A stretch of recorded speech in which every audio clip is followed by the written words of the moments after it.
Hello everyone, कैसे हैं आप सब। और आज हम देखने वाले हैं न्यू डेवलपमेंट बैंक के बारे में। इम्पॉर्टेंट टॉपिक है मेंस और प्रीलिम्स दोनों की के लिए। तो देख लेते हैं अभी इस बैंक को। न्यू डेवलपमेंट बैंक या इसे द ब्रिक डेवलपमेंट बैंक भी कही जाती है। अब ये मल्टीलैटरल डेवलपमेंट बैंक है। आपको याद रखनी है कि ये इंटर गवर्नमेंटल बैंक जैसे आईएमएफ है, या रीजनल डेवलपमेंट बैंक जैसे कि एडीबी है यानी एशियन डेवलपमेंट बैंक।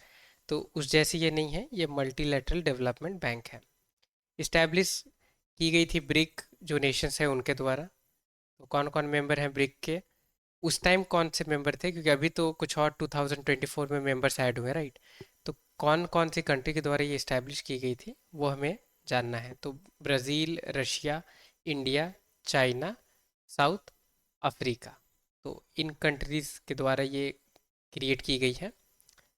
ये इम्पॉर्टेंट एक इन्फॉर्मेशन है कि every member will have one vote and no member would have any veto powers. तो कोई मेंबर्स के पास वीटो पावर नहीं रहेगी और एक मेंबर के पास एक ही वोट रहेगी।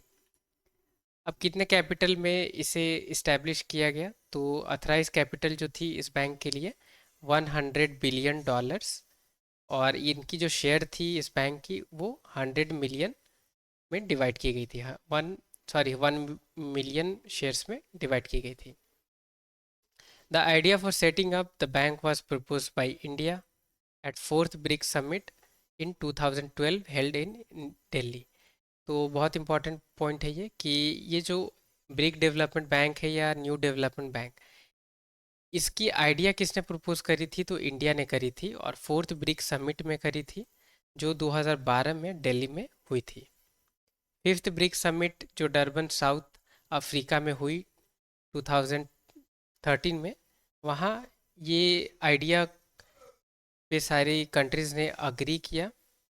और सिक्स जो ब्रिक्स समिट हुई वहाँ अग्रीमेंट को साइन किया गया। सिक्स ब्रिक्स समिट कहाँ हुई थी, तो फोर्टेल्जा ब्राज़ील में हुई थी। वहाँ पे ये जो बैंक है इसकी एग्रीमेंट को साइन किया गया, यानी न्यू डेवलपमेंट बैंक की एग्रीमेंट को।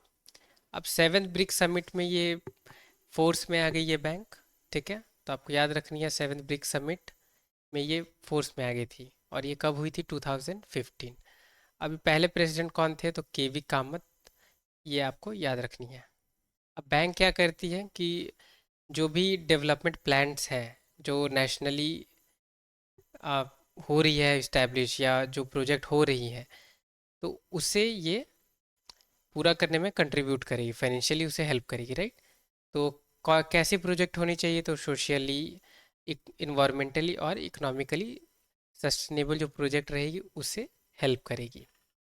अब हम देख लेते हैं मेंबर्स कौन कौन हैं ये बैंक के, यानी जो ब्रिक डेवलपमेंट बैंक है या न्यू डेवलपमेंट बैंक है, इसके मेंबर कौन कौन है। तो Bangladesh, Brazil, China, Egypt, India, Russia, south Africa, UAE, United Arab Emirates और उरुग्वे, सॉरी। तो ये आपको याद रखनी है, ये मेंबर्स टोटल 9 है, ठीक है। इंपॉर्टेंट पॉइंट है, आपको याद रखनी है। अब देख लेते हैं कि न्यू डेवलपमेंट बैंक में कौन सी कंट्री की शेयर होल्डर सबसे ज़्यादा है, ठीक है। तो इंडिया की हमें देखनी है कि वो कौन सी पोजीशन पे है। तो सबसे पहली कंट्री जिसकी सबसे ज़्यादा शेयर होल्डर है, होल्डिंग है, तो वो है ब्राज़ील। फिर सेकंड पे है रशिया, थर्ड पे है इंडिया, फोर्थ पे है चाइना और फिफ्थ पे है साउथ अफ्रीका। तो आपको याद रखनी है कि इंडिया की जो पोजीशन है ये थर्ड थर्ड है। थर्ड लार्जेस्ट शेयर होल्डर है इंडिया की।